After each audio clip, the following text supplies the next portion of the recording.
didn't believe that. And I just kept not talking, and things just kept getting weirder.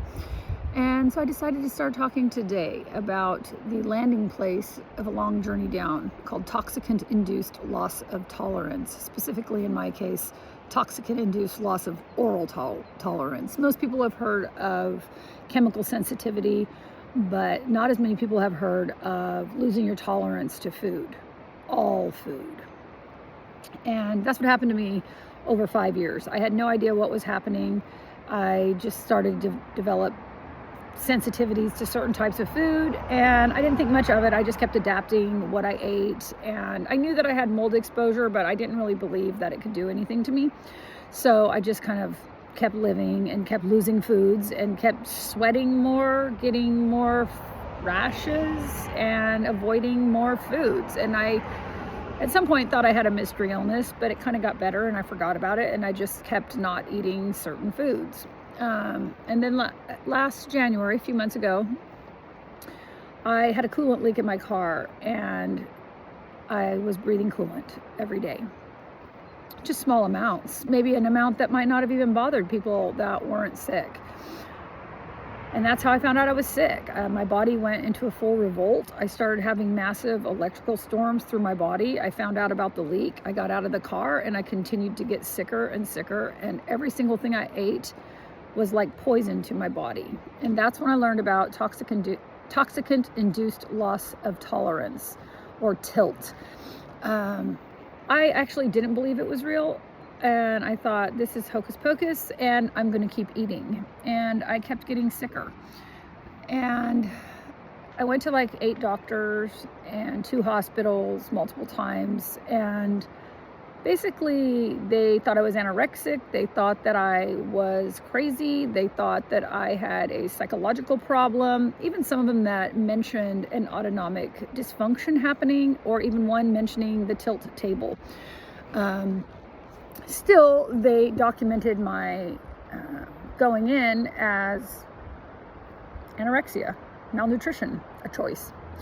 And I didn't really dig on that, because I was definitely going to land in the hospital after losing 22 pounds in 5 weeks, getting sick every single third day, because I would try to eat on the 3rd day and then get sick again.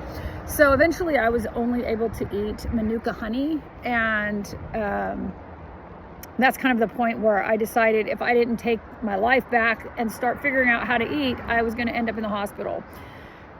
And as I started looking into it, I found out that's how a lot of people do end up in the hospital.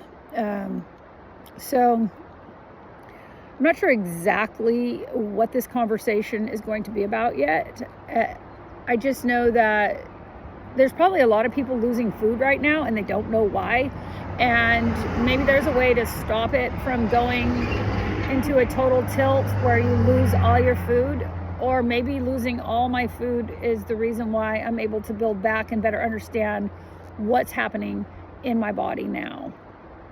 So I hope that some people will find this video just so they can leave a comment and tell me if they've ever heard of this. Have they ever experienced it? I went to a couple of forums, but frankly, reading the stories of what people go through has been so frightening to me that I have not been able to connect with the community in that way right now. And I think some people that have this problem or disease, or whatever you want to call it, may understand that feeling, because it's a really strange feeling to be afraid to eat and afraid to sleep because of what might happen to you afterwards.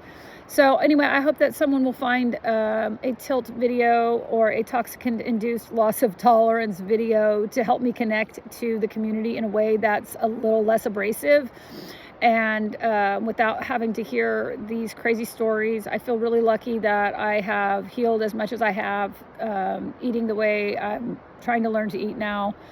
And I'm back up to about 1,000 or 1,200 calories steadily without getting sick on a few simple foods.